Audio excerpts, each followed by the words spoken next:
আসসালামু আলাইকুম। জুলাই আন্দোলনে অংশ নেয়া, নেতৃত্ব দেয়া কিংবা সমন্বয়ক ছিলেন এরকম ২-৩ জনের উপরে গেল ১ সপ্তাহে হামলা হয়েছে। এর মধ্যে একজনের অবস্থা মাহাদি তো আছেই, তাকে দৌড়ে সে থানায় গিয়ে ঢুকেছে। আরেকজন তাকে ধরে তারপরে উলঙ্গ করে জয় বাংলা স্লোগান দিয়েছে। এই ঘটনাগুলো আমরা দেখেছি। এগুলো কার কেমন লাগে সেটা জানি না, খুব খারাপ লাগে। এটা নিয়ে একেক জায়গায় একেকভাবে হয়েছে। বিশেষ করে প্রায় প্রতিটি গণমাধ্যমেই বলা হয়েছে যে থানা জ্বালিয়ে দেওয়ার কথা বলা সেই সমন্বয়ক আশ্রয় নিলেন থানার ভেতরেই। থানার পুলিশের টাকা কি পুলিশের বাপ দেয়? থানার পুলিশের টাকা আমরা দেই। এখন থানা জ্বালিয়ে ফেলা, কোন থানা জ্বালাইছিল, কোন পুলিশকে মারা হয়েছিল জুলাইতে? যেই পুলিশ এই দেশের সাধারণ মানুষের বুকে গুলি চালিয়েছে। পুলিশ মনে হচ্ছে যেন মানে ওদের জন্মই হয়েছে ঘুষ খাওয়ার জন্য। পুলিশের ভাইরা অনেক সৎ ভাই আছেন, মন খারাপ করেন না। আপনাদের জন্মই হয়েছে আপনাদের পোলাপানেরে খারাপ জিনিস খাওয়ানোর জন্য। আপনাদের পোলাপানের শরীরের মধ্যে দূষিত হারাম ঘুষের রক্ত, এটার জন্যই আপনাদের আল্লাহ জন্ম দিয়েছে এই দুনিয়ায়। আপনাদের ভালো হওয়ার কোনো ইচ্ছা নাই। এটা গত ২ বছরে সেনাবাহিনীকে নিয়ে অনেক কথা বললো, পুলিশকে নিয়ে কোনো দিন নেগেটিভ কথা বলিনি, বাট এই ২টা বছরে দেখলাম পুলিশের অবস্থা। সবার ধান্দা একটাই, টাকা কামাইতে হবে। সেই আগের একই ধাঁচে তারা চলতে চায়। তো আপনাদের এইখানে যারা জুলাই আন্দোলনে দোসর হয়ে কাজ করেছে, হাসিনার খুব কাছাকাছি ছিল, যাদের বিরুদ্ধে হত্যা মামলা হয়েছে, একাধিক হত্যা মামলা, তাদের কারোর বিরুদ্ধে পুলিশ ব্যবস্থা নিচ্ছে না। সব ভালো মানুষ তারা। তো এগুলো আমরা দেখব, অনেকগুলো নাম তো আছে আমাদের কাছে। সেগুলোর ব্যাপারে যদি চূড়ান্ত পুলিশ যদি মানে কোনো পদক্ষেপ নেয় তাদেরকে বাঁচানোর জন্য, সেক্ষেত্রে তো আমাদেরও সেই পুলিশের ব্যাপারে সেরকম পদক্ষেপই নিতে হবে। তো এখন বলা হলো যে পুলিশের থানা পুড়িয়ে ফেলা, সে থানা তো বাংলাদেশে ১টা ২টা পোড়ায় নাই, খালি মাহাদির ওইখানেই থানা পোড়ায় নাই, সারা বাংলাদেশই থানা পোড়ানো হয়েছিল। তো সেটা কি অপরাধ ছিল? এই বিপ্লবটা কি তাহলে মিথ্যা ছিল? এখন এই মুহূর্তে এই জিনিসটাকে হাস্যকর একটা জিনিস বানিয়ে ফেলা হয়েছে। মানে জুলাইয়ের এদেরকে নিয়ে দেখেন আপনি সোশ্যাল মিডিয়াতেও, মানে আওয়ামী লীগের লোকজন তো আছেই, তারা ব্যাপক আকারে মজা নিচ্ছে এগুলো নিয়ে। প্রশ্ন হইল এই দায়টা কার? আমি আজকে থেকে ১ বছর আগে একটা কথা বলেছিলাম যে এই সমন্বয়করা রাস্তাঘাটে, এই যারা ছাত্র নেতা আছে রাস্তাঘাটে পেটুনি খাবে। আজকে শুরু হয়েছে কিনা? ছাত্রদের এতগুলো মানুষের রক্ত বিক্রি করে যারা নিজেদের পকেট গুছিয়েছে, এরা নাকি এদের কিছুই নাই। তোর বাইনারি অ্যাকাউন্টটা, তোর ক্রিপ্টো কয় টাকা আছে ওইটা আমাদের দেখাইস, তাইলে বুঝবো যে কার কয় টাকা আছে বা নাই। তো টাকা পয়সা তো সব ক্রিপ্টোতে ইনভেস্ট করা হয়েছে, যে কারণে বাংলাদেশে এখন এটা দেখা যাবে না। এখন এই সমন্বয়ক বা মানে সবচেয়ে উপরে যে নেতারা আছে, আমি খুব অবাক হয়ে দেখলাম এই গেল ২-৩ দিনে যে ঘটনাগুলো, আরে ভাই এটা নিয়ে তো দেশে তুল কালাম বাঁধায় ফেলার কথা। বিশেষ করে এনসিপি, তাদের কোনো প্রতিক্রিয়া নাই। অ্যাজ ইফ যে এটা খুব স্বাভাবিক একটা ব্যাপার, তাদের কেউ না, তারা ভালো আছে, তারা কেউ কেউ এমপি হয়েছে, কেউ কেউ সামনে মন্ত্রী টন্ত্রীও হইতে পারে, তো ওনারা খুব ভালো, ওনাদের আর অন্য কোনো সমস্যা নেই। যারা জীবন দিয়ে ওনাদেরকে এখানে বসাইলো তাদের কোনো খোঁজ খবর নাই। এটা আজকে থেকে না, আমাদের সাথে আজকের এই এনসিপি বলেন, ডক্টর ইউনূস বলেন, ডক্টর ইউনূস আপনারে নিয়ে এখন এই যে দিনে ৩টা ৪টা করেও কোনো কোনো পত্রিকা নিউজ করে না, ন্যাংটা বানায় ফেলতেছে। এটা আমাদের দেখলেও খারাপ লাগে। আপনি আপনার বাপ চিনতে ভুলে গেছেন। আপনার আসল বাপ কারা, আপনারা আসলে আপনার পক্ষে কারা, এটা আপনি মূল্যায়নও করেন নাই, এটা আপনি বুঝেনও নাই, বুঝতে পারেনও নাই। যাদেরকে সুযোগ সুবিধা দিয়ে আব্বা ডেকে, তারপরে আমরা যাদের বিরুদ্ধে কাজ করতে গিয়েছি, যেই সব সাংবাদিকদের বিরুদ্ধে আমরা বাই নেমে পোস্ট করেছি, তাদের বিরুদ্ধে আপনারা পদক্ষেপ নেন নাই, তাদেরকে বসিয়ে রেখেছেন। তারাই এখন আপনাকে ছবল দিচ্ছে। আপনার বাপ না তারা, সে বাপরা এখন আচরণ কি করে ওইটা বুঝতে পারবেন। আমরা কিন্তু এমন কিছু বলি না, আপনারা কিন্তু চুপ আপনার ব্যাপারে। এখন আমরা মজা নিচ্ছি। যারা আপনারা নিয়ে বলে না, তাদেরকে নিয়ে সরেন নাই। তখন আপনারা নাম দিয়েছিলেন মব সৃষ্টি করা হচ্ছে। সেই মব আজকে দেশে নাই। আপনাদের সকল যে মব সেটা নাই। এখন প্রতিদিন রেপ হয়, প্রতিদিন মানুষ খুন হয়, প্রতিদিন চাঁদাবাজি হয়, সব কিছুই হচ্ছে, কিন্তু মব কিন্তু দেশে নাই। এখন আজকে কারা করে? আজকে ইলিয়াস, পিনাকি, কনকি কই, ওনাদের তো কোনো লোকজন তো এখন আর রাস্তায় নাই। এখন মবটা কারা করে? এখন এগুলো মারামারি, এই হত্যা, ধর্ষণ, লুটপাট, চাঁদাবাজি প্রতিদিন চলছে। এগুলো কারা করে? আমরা করি। এই ইউনূস, তার আশপাশের লোকজন, এমনকি এই ছাত্রদের ভেতরেও কেউ কেউ তারা সুশীল সেজে গিয়েছিল, সাদা সাদা পাঞ্জাবি গায়ে দিয়ে বিশাল রাজনৈতিক নেতা হয়ে গেছে। পাছার চামড়া বাবা থাকবে না। তোমরা যেইখানে যেইখানে কাজ করা দরকার, একটা জায়গার মধ্যে তাদেরকে আমরা কোনো জায়গায় পাই নাই। এই যে বিডিআরের লোকগুলোর ব্যাপারে কতদিন নাম ধরে আর বললাম না, কতদিন এই কেন্দ্রীয় এই এনসিপির এই পোলাপানগুলোরে বলছি যে ভাই ওইখানে ওদের একটা হবে, একটু যায় অ্যাটেন্ড করেন। আরে ভাই কিছু না হইলেও তো সারা বাংলাদেশে 18,000 বিডিআর, এই বিডিআরের 18,000 বউ বাচ্চা ছেলে মেয়ে সহ আরও 5 গুণ লোক তোদের সাথে থাকতো না? 18,000 সব ট্রেন লোকজন, এই ট্রেন লোকগুলি তো তোদের একটা বিশাল অ্যাসেট হইতে পারতো। তারা তাদের জন্য সময় নাই, এইখানে খাইতে যাবে ওইখানে খাইতে যাবে, ওর কাছ থেকে টাকা আনবে, অমুক বিল্ডিংয়ের মধ্যে টাকা পাওয়া গেছে ভাগাভাগি করতে হবে, অমুক জায়গায় অমুকের তদবির করতে হবে। ওনাদের এগুলো নিয়ে ভীষণ ব্যস্ত। না একটা আলেম, না একটা বিডিআর, না দেশের কোনো একটা প্রয়োজনে কোনো জায়গায় স্বৈরাচার মুক্ত করা কোনো জায়গায় তারা ছিল না। তারা সুশীল হয়ে গেল অল্প কয়দিনে। মব, ইউনুসের দিয়া নাম দেওয়া হইলো মব। আজকে ওই যে ওরা নাম দিয়েছে ডাস্টবিন শফিক। ডাস্টবিন শফিক তুমি কোথায়? তোমার এখন লন্ডনে গেলেও পেদাবে, স্পেনে গেলেও পেদাবে, আমেরিকায় গেলেও পেদাবে। আমরা কিন্তু এগুলো সামাল দিতে দিতে আমরা এখন ট্রেন আপ হয়ে গেছি। আমরা জানি যে আমাদের কেমনে একা চলতে হয়। আমাদের আল্লাহর রহমতে আমরা ওইভাবে চলি। তোমাদের রাস্তাঘাটে যেইখানে সবার সাথে তোমাদের মানে যাদের রেখে আসছো তারাও তোমারে বাঁচাবে না, আবার যাদেরকে নিয়ে তারাইছো তারাও কিন্তু তোমারে মানে যেখানে পাবে সেখানে মোটামুটি আপ্যায়ন করার জন্য প্রস্তুত আছে। তারা আমাদেরকে বলছিল মব। আমরা কি করতে চাইছিলাম এই বাংলাদেশে? আপনারা 1.5 বছর একটা সরকার পরিচালনা করলেন, যেই জুলাই আপনাদেরকে ক্ষমতায় বসালো ডক্টর ইউনূস, তুমি জীবনে মেম্বারও হইতে পারবে না বাংলাদেশে। নির্বাচন করে আপনি মেম্বার হইতে পারবেন না। আপনার আমি চ্যালেঞ্জ করলাম। আপনাকে বাংলাদেশের সর্বোচ্চ চেয়ারে বসানো হয়েছিল এই জুলাইয়ের রক্তের বিনিময়ে। সেই জুলাইয়ের আপনি একটা জাদুঘর, আরে ভাই যা পেয়েছেন ওইটা নিয়ে আপনি বসায় দেন। জাদুঘরটা আপনি উদ্বোধন করে আসতে পারেন নাই, সময় নেই আপনার। গ্রামীণ বিশ্ববিদ্যালয়, গ্রামীণ এই গ্রামীণ ওই সব কিছু সময় ছিল, শুধু জুলাইয়ের এই জাদুঘরটা আপনি উদ্বোধন করতে পারেন নাই। জুলাইয়ের সনদ নিয়ে ওনাদের এখন কত মাথা ব্যথা। বিএনপি সনদ চায় না, বিএনপি এই করে না।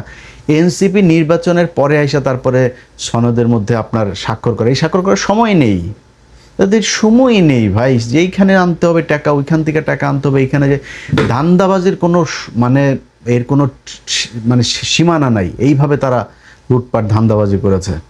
আজকে তাদের লোকজন এইভাবে যায় তারপরে বিভিন্ন জায়গায় মার খায়। তারা মনে করছে যে এইভাবে বোধহয় অন্য মানুষ মার খেলে আমাদের সমস্যা কি, আমরা এমপি টেমপি আছি, আমরা তো সাদা পাঞ্জাবি পরে এখন সুশীল হয়ে গিয়েছি। এইটার সব শেষ পরিণতির জন্য প্রস্তুত থাকেন। কারণ আপনি মনে করেন না যে আজকে তার ওই আপনার মাহাদির উপরে হামলা হয়েছে বলে আপনি নিরাপদ, এটা মনে করার কোনো কারণে। আপনি যতই আওয়ামী লীগের লোকজনরে নিয়ে আপনি করেন, আওয়ামী লীগের লোকজনের টাকা পয়সা নিয়ে আপনি চলেন, আওয়ামী লীগের লোকজনের আপন মনে করেন, এই দেশে যদি কোনোদিন আওয়ামী লীগ আসে তাইলে সেদিন আপনার পিঠের চামড়া, পেটের চামড়া, নিচের চামড়া টামড়া কোনো কিছু থাকবে না, একদম ঝুলাই ফেলবে আওয়ামী লীগ বাংলাদেশে ঢুকা। সো এইটা আপনারে মাথায় রাখতে হবে যে আপনার মূল শত্রু কারা, আপনি কাদেরকে ক্ষমতায় বসায় তারপর আপনি নেতা হয়েছেন, কোন আন্দোলনটার কারণে আপনি আজকে নেতা, সেটা আপনার মাথায় রাখা উচিত। আমি বারবার এদের সাথে আমার যতবারই এই বিষয় নিয়ে কথা হয়েছে আমি বারবার বলছি, ভাই আপনাদের রাজনৈতিক দল গঠন করতে হবে কেন? কোনো রাজনৈতিক দল না, 5 তারিখের একটা আন্দোলন, আপনি রাজপুত্র, সারা জীবন বাংলাদেশের রাজপুত্র হয়ে থাকবেন। কোনো জায়গায় কোনো সমস্যা হবে আপনি গিয়ে দাঁড়াবেন, আপনার লোকজন নিয়ে দাঁড়াবেন যে এখানে এটা হইতে পারবে না। আপনার মারামারি করার দরকার নেই, কাউরে মারার দরকার নেই, আইন হাতে তুলে নেওয়ার দরকার নেই। আপনি যা বলবেন আমি এখানে জনগণের পাশে আছি, আজকে গ্যাসের দাম বাড়াচ্ছে, আমি জনগণের পাশে আছি, আমি জনগণের হয়ে এই কথাটা বলবো। ও একটা জায়গায় একটা সাধারণ মানুষকে মারছে, আপনারা যা বলবেন ভাই এই মানুষটাকে মারা যাবে না, এটা অন্যায়, আপনি এইভাবে থাকতে পারতেন সারা জীবন। 5 তারিখে তো আপনার কোনো সংগঠন ছিল না। ওরা বলছিল কয় ভাই সংগঠন না হইলে তো আমরা করতে পারবো না। 5 তারিখে আপনাদের কোথায় সংগঠন ছিল? 5 তারিখে এই দেশের মানুষ আপনাদেরকে নেতৃত্ব দেয় নাই, আপনাদের পেছনে মানুষ এসে জীবন দেয় নাই, আপনাদের কথায় এই দেশের সারা দেশের মানুষ উঠে বসে নাই, করছে তো সব কিছু। কিন্তু আপনি এখন রাজনীতি করতে আইসা যা কিছু এই গত জুলাইয়ের আন্দোলনে যেটা অ্যাচিভ করেছিলেন তার পুরোটা হারিয়েছেন। মানে এই শরীফ ওসমান হাদি মারা গিয়েছে না? শরীফ ওসমান হাদি যে মারা গেল, কোনো সংগঠন ছিল? রাজনীতি করতে এসেছিল? রাজনীতি করতে আসে নাই তো। তো রাজনীতি করতে না এসে সে কি করলো?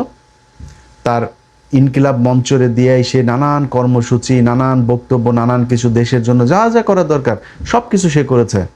এই দেশের মানুষ যেই কথাটা শুনতে চেয়েছে, যেটা করতে সেটাই চেয়েছে। আওয়ামী লীগ 13 তারিখে করেছে, হাদি এসে সবার আগে এসে বসছে। আপনারা কিন্তু রাজপথে বসার কিন্তু সুযোগ সময় পান নাই, আপনারা তখন লুটপাট, চাঁদাবাজি, ধান্দাবাজি এগুলোতে ব্যস্ত। হাদি এসে বসছিল লাঠি নিয়ে। আমার এখনো মনে আছে যে কোথায় স্বৈরাচারের লোকজন শাহবাগে এসে সে এই হুমকি দিয়েছে। তো হাদির কিছু পায় নাই, কিন্তু হাদির টাকাও কামায় নাই, হাদি মন্ত্রীও হয় নাই, উপদেষ্টাও হয় নাই, কিছুই হয় নাই, এমপিও হয় নাই। কিন্তু হাদি যেটা হয়েছে, আপনারা সবগুলো সমন্বয়ক মিলেও যদি এখন মারা যান না, মারামারি মানে পাতলা পায়খানা হয়ে মারেন আর যুদ্ধ করে মারেন, যেমনি মরেন, হাদির সম্মান কিন্তু আপনি পাবেন না আর। আজকে মায়ের খাইলে যেমন হাহা রিয়েক্টের বন্যায় যেমন ভাসছেন না, আপনি এই মারা গেলে এই একই অবস্থাই হবে। সো আপনাদের জুলাইকে হাস্যকর বানিয়ে ফেলা হয়েছে। আপনারা শাওন আজকে বলে যে জুলাইয়ের এটারে নিয়ে মানে হাস্যরস করে, জুলাইয়ের একটা স্তম্ভের মধ্যে আগুন দিয়েছে সেটারে নিয়ে করে সে, মানে এই তার ফেসবুক অ্যাকাউন্টের মধ্যে সে পোস্ট করে, ডাইরেক্ট ওপেনে এই দেশে করার সুযোগ পায়। আপনি কথা বলেছেন, আপনারা একটা বিষয় নিয়ে কথা বলে দেখেন তো তার পরের দিন পারে কিনা।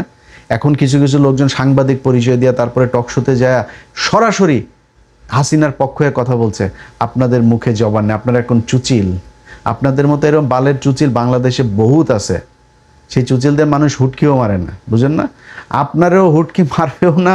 মনে করেন যে এই অলরেডি শুরু হয়ে গিয়েছে। এই যেগুলো দেখছেন না, এই ওয়েবটা যখন আরেকটু ঘন হয়ে, ভারী হয়ে, শক্তিশালী হয়ে আসবে, সেটা আপনার গায়ে লাগবে এবং সেটার জন্য আপনি প্রস্তুত থাকেন। হাদিরে নেতা হইতে আপনার মতো এরকম বিশাল বালের এমপি হইতে হয় নাই, নির্বাচনও করতে হয় নাই। হাদি বাংলাদেশের জাতীয় নেতা, কাজী নজরুল ইসলামের পাশে তার কবর হয়েছে। এই সৌভাগ্য নিয়ে আমি আপনি জন্ম নেই, যেটা হাদিকে আল্লাহ দিয়েছে। হাদির এটার জন্য কোনো কিছু 1 টাকাও চাঁদাবাজি করতে হয়নি। অতএব আজকের এই ঘটনার জন্য আপনি দায়ী, আপনারা দায়ী। এবং আমি যেটা সব শেষ বলতে চাই, যদি নাকি মনে করেন এই পরিস্থিতি থেকে বের হইতে চান এবং এইটা মনে করেন যে আর না ঘটুক, আপনাদের উপরে এই ধরনের কোনো আঘাত না আসুক, এটা যদি মনে করেন, তাহলে একদম গোড়ায় হাত দিতে হবে। এখনও কারা কারা কোন কোন জায়গায় আছে, এখনও আপনারা যদি একটা কথা বলেন, সেই কথাটা এই দেশের সরকার মানতে বাধ্য। সো আপনাদেরকে বলতে হবে, আপনি নিজে যায় দাঁড়ান, ওই মব টপ মারানি বন্ধ করেন। মব মারানি বন্ধ করে, যদি ওইটা যদি মব হয়, 32 নম্বরে করা যদি বাকশালের যদি ঘুরাই দেওয়া যদি মব হয়, আপনারা সামনে হরতাল রাখবেন না? ওইটাও কিন্তু মব, ওইটাও মানুষ মবই বলবে, আমরাও তখন ওইটারে মব বলবো। সো এই মব মারানি বন্ধ করে তারপরে আসেন, যেখানে যেখানে যারা যারা এই স্বৈরাচারের দোষর যেগুলো এখনও বড় বড় কথা বলে, এগুলোরে থামান। কোথায় কোথায় এই ধরনের কারা কারা সোশ্যাল মিডিয়াতে এগুলো করে, তারপরে এই এই জুলাই স্তম্ভে তার করার পর, এটা তো রাষ্ট্রীয় সম্পদ, রাষ্ট্র বানিয়েছে, সেটার আগুন দিয়েছে, এটার জন্য রাষ্ট্রদ্রোহ মামলা হওয়া উচিত শাওনের বিরুদ্ধে। সে এটাকে সমর্থন দিয়েছে, সব মামলা হওয়া উচিত। এই ব্যাপারে আপনাদের সরব হইতে হবে। ভাই, আমার কথা আপনার খারাপ লাগতে পারে, আপনাদের কাছে আমি অনেক কৃতজ্ঞ যে শেখ হাসিনা দেশে নাই, এটাই বিশাল ব্যাপার। এই দেশে জুলাইতে যারা চাঁদাবাজি করেছেন, তারাও চাঁদাবাজি করেন নাই যারা, তারাও, সবার কাছে আমি ভীষণ কৃতজ্ঞ। আমি ইলিয়াস হোসেন আজকে যতটুকু রিল্যাক্স, যেইটুকু আল্লাহ ভালো রেখেছেন, এইটুকু এই জুলাইয়ের যারা জীবন দিয়েছে তাদের কারণে। আমার এখানে কোনো অবদান নেই, একদম তাদের কাছে আমি সারা জীবন যতদিন বেঁচে থাকবো কৃতজ্ঞ থাকবো। কিন্তু আপনারা জুলাইকে বিক্রি করে যেই ভয়ানক একটা পরিস্থিতির দিকে দেশকে নিয়ে যাচ্ছেন, এইটার শেষ পরিণতি ভয়ঙ্কর। সেটার জন্য আপনাদের বিরুদ্ধে কিছু কথাবার্তা বলি। এটা ব্যক্তিগতভাবে না নিয়ে এটারে একটু বোঝার চেষ্টা করেন। আপনারা এখনও যদি নাকি যারা এই যে কয়জনই এমপি আছেন, আপনারা যদি এনসিপির এই নেতাগুলিও মিলা যদি নাকি আজকে একটা কথা বলে, সরকার বলেন, পুলিশ বলেন, প্রশাসন বলেন, এটা শুনতে বাধ্য হবে। কিন্তু আপনারা বলেন না। এই যে মেহাদির উপরে হামলা হইলো, এই যে আরেকজনের জয় বাংলা বলাইলো, এটার উপরে, এটা নিয়ে কিছু বলেছেন আপনারা? নেত্রকোনায় আপনাদের ভাঙা হইলো, এটা নিয়ে কিছু বলেছেন? আপনাদের কোনো প্রতিক্রিয়াই নাই। সো এইখান থেকে বাইরে হইতে হবে। সব শেষ, এতক্ষণ যা যা বললাম এটা বলার পরে আওয়ামী লীগের লোকজন আছে না, ওরা তো এই কয়দিন ধরে ধরেন মজা নিচ্ছে এইসব ঘটনাগুলো নিয়ে। এতক্ষণ যা বললাম এটাতেও কিন্তু আওয়ামী লীগের মজা লেগেছে। তো আওয়ামী লীগের লোকজনরে বলবো, বাংলাদেশ মনে কর তারেক রহমানের নেতৃত্বে, জামাত ইসলামের নেতৃত্বে বাংলাদেশ মনে কর ওই দক্ষিণ সুদানের মতো অবস্থা হয়ে যাবে। মনে কর যদি এরকমও হয়ে যায়, তারপরেও কোনোদিন বাংলাদেশের মানুষ তোদেরকে মানুষ মনে করবে না। তোরা মানুষ না, তোরা তোদের যেসব চিন্তা ভাবনা, তোদের বিবেক বোধ, এটা কোনো সাধারণ মানুষের হিউম্যান সাইকোলজির কোনো শাখার পোশাখার মধ্যে তোদের এটা নাই। তোদের জন্মটাই হইল গিয়া একটা খারাপ জিনিস দিয়া। হ্যাঁ, ইচ্ছে খারাপ করে আর বললাম না। এই জন্মে যারা হয়েছে, আওয়ামী লীগের অনেক মানুষজন আছে, আমারও খুব ক্লোজ পরিচিত লোকজনও আওয়ামী লীগের 2-4 জন আছে, তাদের সাথে সরাসরি যখন কথা বলি এমনি, ভাই আওয়ামী লীগটা আপনি করেন কেমনে আমার এটা বলেন। এরকম আওয়ামী লীগ নাও ভাই, আমি আওয়ামী লীগ করলো এরকম না, আরে বেটা এরকম ওইরকম না। আওয়ামী লীগ এটা যে মানে বিশ্বাস মনে মনেও একটু এটারে যে সমর্থন করে, ওরও বুঝতে হবে ওর মস্তিষ্কে সমস্যা আছে। খারাপ মানুষ না হইলে ওর মস্তিষ্কের বুঝতে সমস্যা আছে। এই ছাড়া পৃথিবীর কোনো সুস্থ মানুষ কোনোদিন এরকম কোনো সংগঠন করতে পারে না। এটা তারা করে। সো তোদের জন্য, তোদের ভালো হওয়ার জন্য, তোদের বোঝার জন্য, তোরা আজকে মনে কর যে এই যে চোরাগুপ্তা হামলা চালায় একটা সমন্বয় একটা পিটাচ্ছিস, সামনে হয়তো আরও এরকম করবি।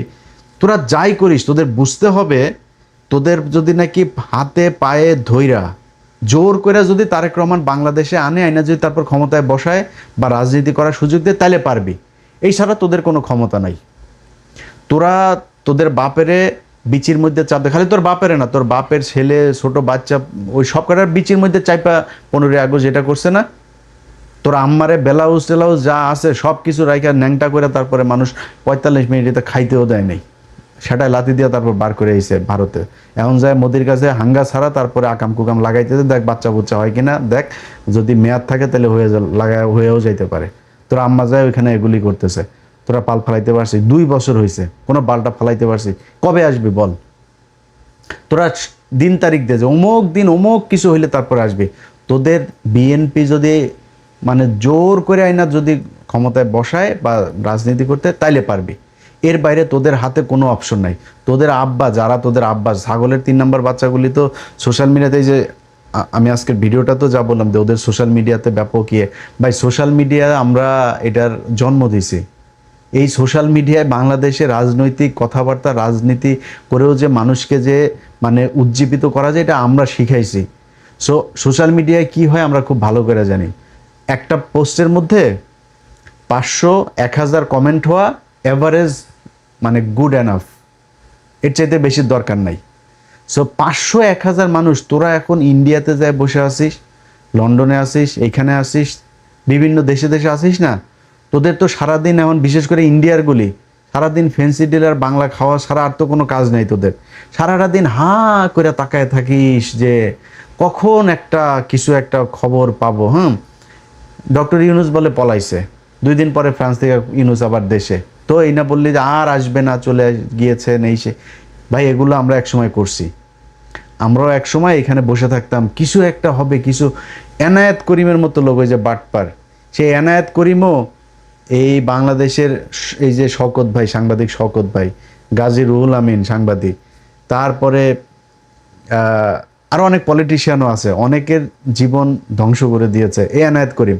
অনেকে আছে হয়তো মানে তাদের আসলে তাদের ভালোর জন্যই গিয়েছিল তাদের সাথে কথা বলতে। এনায়েত করিম বুঝাইছে ভাই এই যে এরকম এরকম হবে, এটা হবে আর সরকার পতন হয়ে যাবে। তো তার কথাবার্তা আমার প্রথম দিনই ভাল লাগে নাই। আমি বারবার বলছি, এই যে উলফাত ভাইরে জিজ্ঞেস করেন, আমি ভাই বলছি ভাই এটা 2 নাম্বার লোক।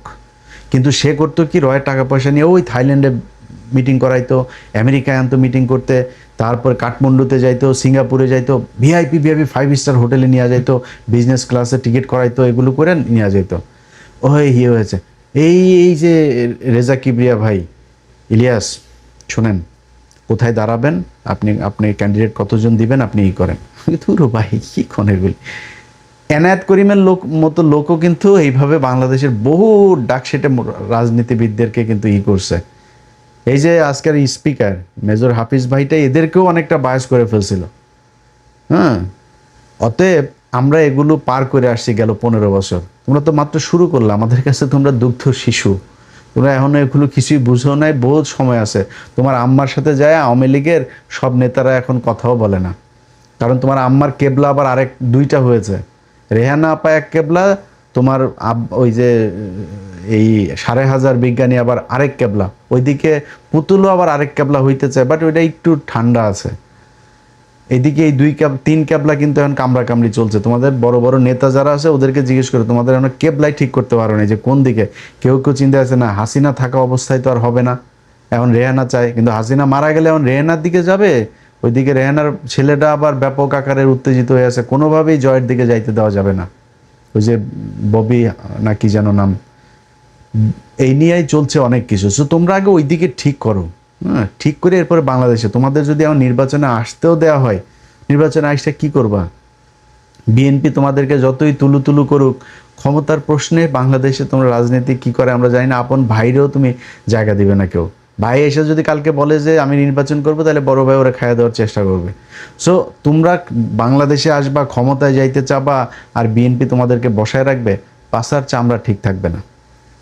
অতএব আওয়ামী লীগের এই ভিডিও, এইসব আমাদের এইসব ভিডিও কথাবার্তা দেখা খুশি হওয়ার কিছু নাই বাবা। তোমাদের জন্য কোনো খুশির খবর আপাতত আগামী 20 বছরে নাই। 20 বছর পরে ওয়েট করো। যা হচ্ছে এই দেশে, এই যে সমন্বয়ক টমন্বয়ক যারা আজকে মার খাচ্ছে, ছাত্রনেতা যারা মার খাচ্ছে, তারা কিন্তু টাকার জন্য আন্দোলন করে নাই, তারা পদের জন্য এমপি মন্ত্রী হওয়ার জন্য আন্দোলন করে নাই, তারা দেশের জন্য আন্দোলন করেছে। এই পরিস্থিতি যদি চলতে থাকে, ওই কেন্দ্রীয় যারা আছে ওরা যদি আগায় নাও আসে না, এই দেশে কেউ না কেউ দাঁড়ায় যাবে আবার। এটা বেশি দিন চলতে দেওয়া হবে না ইনশাআল্লাহ। তো সবাই ভালো থাকেন, আল্লাহ হাফেজ।